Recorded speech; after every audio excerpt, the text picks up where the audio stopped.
Crianças vão passar de ano nas nossas escolas públicas sem reprovação. É a mais nova medida, que foi aprovada ontem pelo Conselho Nacional de Educação.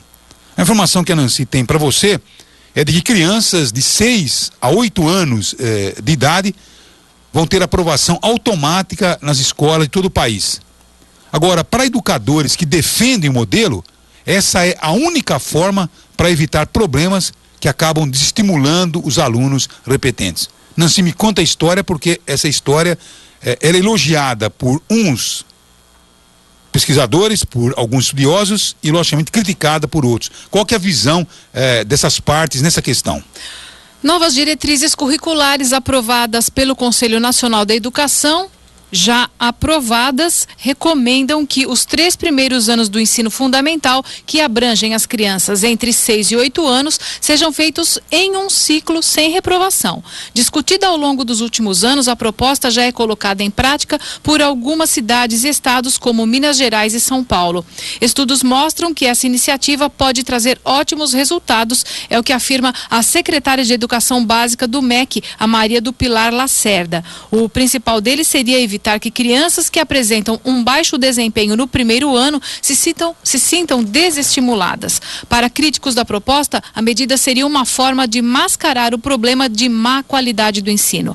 As escolas têm autonomia para adotar ou não as diretrizes. Maria do Pilar salienta que mesmo as escolas que preferirem manter o regime seriado serão recomendadas a manter os 3 anos num bloco pedagógico. Olha, é um assunto, que suscita muitas dúvidas. As pessoas dizem que crianças, passam do primeiro para o segundo ano, do segundo para o terceiro, sem saber ler e escrever e que acabam atrapalhando aqueles que se dedicaram mais, Agora, um outro lado da questão diz que não, que essas crianças, a partir do momento que elas começam a perceber que tem incentivo, elas vão se alfabetizando e depois, então, elas se recuperam com uma rapidez impressionante. A gente não sabe quem é que tem razão numa história como essa, porque as leituras que nós fizemos, de repente você encontra no meio do caminho muitos gênios que tiveram dificuldade nos primeiros anos escolares. Nunca foram grandes alunos, tá certo? Inclusive foram repetentes e de repente, com o passar do tempo, acabaram realmente encontrando o caminho para poder, logicamente, avançar na sua educação e na sua formação.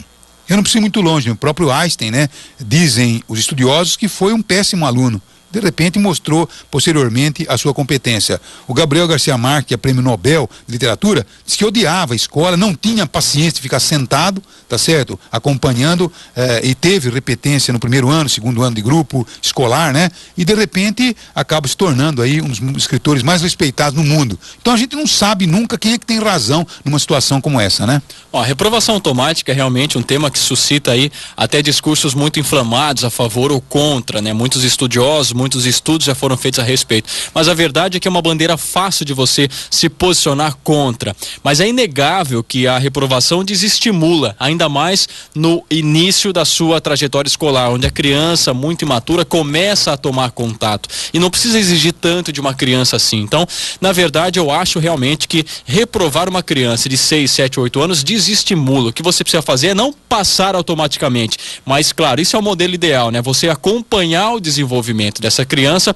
e criar mecanismos que garanta que ela supra essas carências ao longo do ano e não passe para a série seguinte com essa defasagem, ou seja, um acompanhamento mais próximo, reforço se for preciso, porque o filho do rico tem condições de pagar um professor particular e suprir essas necessidades. Agora, aquele filho de famílias mais carentes não tem essa condição, então realmente precisa que a escola lhe dê o suporte necessário para que ele não passe de ano sem essas carências. Porque a verdade, é que nós tivemos hoje uma evolução bastante grande na avaliação das crianças, tá certo? Porque uma criança hiperativa, na verdade, ela é muito mais inteligente do que a criança não hiperativa.